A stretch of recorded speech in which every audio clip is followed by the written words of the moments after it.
이번 시간에 우리 2024년 1회 정보처리 기능사 실기 기출문제를 같이 한번 풀어보도록 하겠습니다. 문제 14번이요. 다음 설명에 해당하는 키를 보기에 찾아서 기호로 이제 정답을 써라. 그렇게 이제 문제가 나왔죠. 자, 지금 여기 이제 설명해 보니까 한 릴레이션 내에 들어있는 우리 속성들의 이제 집합, 그걸로 이제 구성된 그런 키를 보고 말한대요.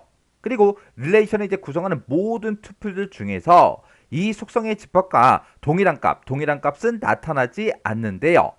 릴레이션을 구성하는 모든 튜플에 대해서 유일성은 전부 다 이제 만족을 하지만 최소성은 이제 만족하지 못한다. 그렇게 이제 써져 있어요. 이렇게 이제 유일성은 만족하지만 최소성을 만족하지 못하는 그 키가 우리 이제 슈퍼키죠. 슈퍼키. 그래서 우리 정답이 이제 디귿이요. 자, 그럼 이렇게 이제 우리 키의 종류에 대해서 이렇게 이제 문제가 나왔는데 키의 종류 요거 이제 정리 좀 하고 지나가자고요. 자, 우리 키에 보게 되면 지금처럼 후보키다, 기본키다, 대체키다, 슈퍼키다, 외래키다 해서 이렇게 이제 5가지 종류가 있습니다. 예를 들어서 우리가 이제 대통령 선거를 이제 한다고 생각을 한번 해보자고요. 그러면 대통령 선거를 할 때는 대통령이 되고자 하는 그 사람들이 이제 여러 명이 이제 나오겠죠. 해서 예를 들어서 지금처럼 이렇게 이제 A, B, C, D라는 요 사람들이 있는데 이 네 명의 사람이 이제 대통령이 되겠다고 이제 나왔습니다. 그러면 이 네 명을 보고 우리 이제 후보라고 그렇게 부르는 거죠. 해서 지금 여기서는 얘네들을 보고 전부 다 이제 후보키 그렇게 이제 부르는 거예요. 그러면 이 네 명 중에 이제 투표를 거쳐서 표를 제일 많이 이제 획득한 그 사람이 이제 우리 대통령이 되는 거죠. 만약에 지금 A, B, C, D하고 이렇게 네 개가 있을 때 이 네 개 중에 만약에 D가 이제 표를 제일 많이 받았다고 그렇게 이제 생각을 해보자고요. 그러면 이 D가 이제 대통령이 되는 거죠. 이 D를 보고 우리는 여기서 이제 기본키라고 그렇게 이제 부르는 거예요. 그리고 나머지 후보들 중에서 이제 대통령이 된 사람 빼고 나머지 이 세 명 있죠. 이 세 명을 보고 우리는 이제 대체키라고 그렇게 이제 부르는 거예요. 그때 우리 대통령이 이제 되겠다고 그렇게 나온 사람들은 아무나 막 나오면 안 되죠. 여기서도 마찬가지로 우리가 이제 후보키를 이제 선정할 때는 2가지를 이제 만족을 해야 됩니다. 그 2가지 이제 만족해야 되는 그 사항이 지금처럼 유일성과 이 최소성이요. 우리가 유일성이다라고 하게 되면 유일성이라는 거는 하나의 그 키 값으로 하나의 이제 투표만을 유일하게 이제 식별할 수 있어야 된다. 그걸 보고 우리가 유일성 그렇게 이제 부르는 거고, 그 다음에 우리 최소성이라는 거는 키를 구성하는 그 속성 하나를 제거하게 되면 유일하게 식별할 수 없도록 꼭 필요한 최소의 속성으로 구성되어야 된다. 그게 이제 최소성이요. 해서 이 후보키라는 이 키 자체가 유일성과 최소성 이 2가지를 모두 다 이제 만족하고 있는 그런 이제 키를 보고 우리가 이제 후보키다 그렇게 이제 부르는 거예요.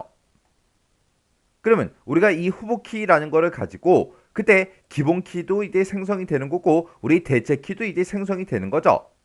그래서 이 대체키와 이 기본키도 전부 다 이제 유일성과 최소성 이 2가지를 모두 다 이제 만족을 하는 것들이요. 그래서 이 유일성과 특성을 모두 다 이제 만족하는 그런 키들은 후보키, 기본키, 대체키 이렇게 이제 3개의 키가 있습니다. 그 다음에 우리 슈퍼키 좀 보자고요. 예를 들어서 지금처럼 이렇게 이제 주문 목록 테이블이 지금처럼 이렇게 이제 작성이 돼 있다고 가정을 한번 해보자고요. 그러면 이 중에서 이제 기본키가 될 수 있는 것 좀 따져보자고요. 자, 우리 주문 번호를 봤을 때는 주문 번호는 A345 여기도 이제 A345 그렇게 이제 중복된 그 데이터가 있죠. 그리고 지금 여기 보니까 D347이다 이렇게 이제 중복된 그 데이터가 있다고요. 그러면 이 주문 번호를 가지고는 우리가 이제 기본키로 사용할 수가 없어요. 그리고 이 제품 번호를 봐도 제품 번호도 지금쯤 이렇게 이제 중복되는 그런 데이터가 있습니다. 해서 이런 튜플들을 유일하게 이제 식별할 수가 없겠죠. 그리고 주문 수량을 봐도 지금처럼 300개 이렇게 이제 중복된 데이터가 있기 때문에 우리가 튜플을 이제 유일하게 식별할 수가 없습니다. 그때 우리가 이런 각각의 이제 튜플들을 유일하게 식별할 수 있도록 그렇게 이제 만들어주기 위해서 이 주문 번호와 제품 번호 이 2가지를 묶어서 우리가 키로 그렇게 이제 설정하는 거예요. 그러면 만약에 A345의 제품 번호가 1001인 제품은 요 제품 요거 이제 하나밖에 없잖아요. 우리 밑에 보니까 이제 A345 똑같은 이제 주문 번호가 있지만 그때 이제 제품 번호가 서로 다르다고요. 그리고 D347도 보면 제품 번호가 이제 1001이고요. 그 다음에 D347에 보니까 제품 번호가 또 1201이죠. 이렇게 이 두 가지를 우리가 묶어서 이제 키로 그렇게 이제 사용하게 되면 유일하게 이제 튜플들을 전부 다 이제 식별할 수가 있습니다. 해서 이 주문 목록이라는 이 테이블에서는 지금 이 두 개의 속성을 가지고 우리가 이제 키로 이제 만들어서 사용을 해야 돼요. 이런 키를 보고 우리가 이제 슈퍼키다 그렇게 이제 부르는 거예요.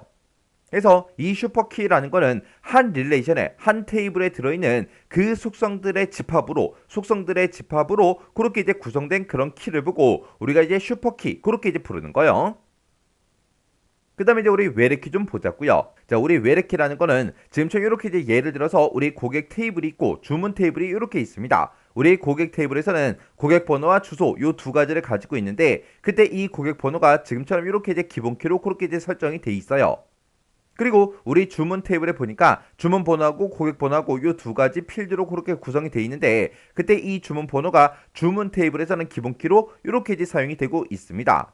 그때 예를 들어서 주문 테이블을 보고 내가 이제 고객 번호 100번이 주소가 어딘지 그걸 이제 알고 싶어요. 그러면 고객 번호 100번인 그 사람의 주소는 어디다? 서울이다. 서울이다. 우리가 서울이다. 그렇게 이제 찾을 때 뭘 보고 찾았어요? 고객 번호 100번이 지금 여기 있고 고객 번호 100번이 여기 있네. 이 사람은 이제 서울에 사네. 그렇게 해서 우리가 알아낸 거죠. 그러면 우리는 이 주문 테이블을 가지고 있을 때 이 각각의 고객들이 어디에 살고 있는지 내가 알고 싶으면 이 고객이라는 이 테이블을 이제 참조를 해야 된다고요. 그때 지금처럼 이렇게 이제 다른 테이블에서 기본키로 사용하고 있는 이 고객 번호가 지금 이곳에 있죠. 이 고객 번호를 보고 우리가 이제 외래키다 그렇게 이제 부르는 거예요. 그래서 이 외래키라는 거는 우리가 다른 릴레이션의 기본키를 참조하는 그 속성들의 집합을 보고 우리가 이제 외래키다 그렇게 이제 부르는 거예요. 그래서 이 주문 테이블에서 이 고객 번호는 이제 외래키로 이제 사용이 되는 거예요. 자, 그럼 요 내용들 이제 정리 좀 하자고요. 자, 우리 후보키라는 거요. 이 후보키라는 거는 속성들이 이제 여러 개 있을 때 그 여러 개 이제 속성들 중에서 튜플을 이제 유일하게 식별하기 위해서 사용되는 그런 이제 속성들의 부분 집합, 그걸 보고 우리가 이제 후보키다 그렇게 부르는 거예요. 이런 후보키들 중에서 이제 기본키도 이제 만들어지는 거고 우리 이제 대체 키라는 것도 이제 만들어지는 거죠. 그래서 이 후보키라는 거는 기본키로 사용할 수 있는 그런 속성들을 보고 우리가 이제 후보키다 그렇게 이제 부르는 거고 이 후보키는 유일성과 치수성 이 두 가지를 모두 다 이제 만족을 시켜야 우리 후보키로 이제 사용할 수 있는 것들이요.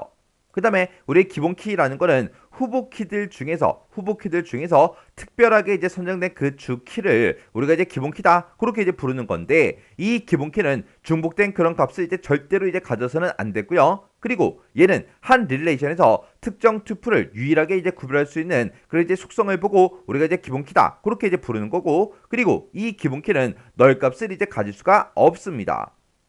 그 다음에 우리 대체키요. 대체키를 보고 우리가 다른 말로 보조키다 그렇게 이제 부르는데 얘는 후보키가 이제 여러 개가 있을 때 그때 기본키를 제외한 나머지 이제 후보키들을 보고 우리가 이제 대체키, 보조키 그렇게 이제 부르는 거예요. 그 다음에 우리 슈퍼키라는 거요. 이 슈퍼키라는 거는 한 릴레이션 내에 들어있는 그 속성들의 집합으로 이제 구성된 그 키를 보고 우리가 이제 슈퍼키다 그렇게 부르는 거예요. 이 슈퍼키를 가지고 우리가 각각의 튜플들을 전부 다 이제 구분할 수 있어요. 해서 릴레이션을 구성하는 모든 튜플에 대해서 유일성은 전부 다 이제 만족을 합니다. 근데 얘는 이제 속성들의 집합이라 그랬죠. 여러 개 이제 속성 그것들을 이제 묶어서 하나의 이제 키로 만든 거라 얘는 이제 치수성은 이제 만족하지 못한다고요. 그 다음에 우리 외래키라는 거요. 얘는 이제 다른 릴레이션에 들어있는 그 기본키를 참조하는 그 속성들의 집합을 보고 우리가 이제 외래키다 그렇게 이제 부르는 거예요. 그래서 우리가 이제 외래키로 만약에 뭔가를 이제 지정하게 되면 그때 참조 릴레이션에 기본키에 없는 그 값은 우리가 이제 입력할 수 있다 없더라. 이런 이제 특징을 가진 게 우리 외래키요. 그래서 우리 이제 후보키다, 기본키다, 대체키다 얘네들은 싹 다 이제 우리 유일성과 치수성 얘네들을 싹 다 이제 만족을 시켜야 돼요.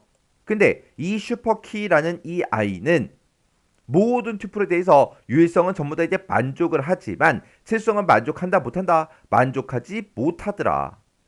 이렇게 이제 키해 보게 되면 이렇게 크게 5가지가 있어요. 뭐가 뭔지 정확하게 구분할 수 있도록 정확하게 정리하고 지나가시기 바랍니다.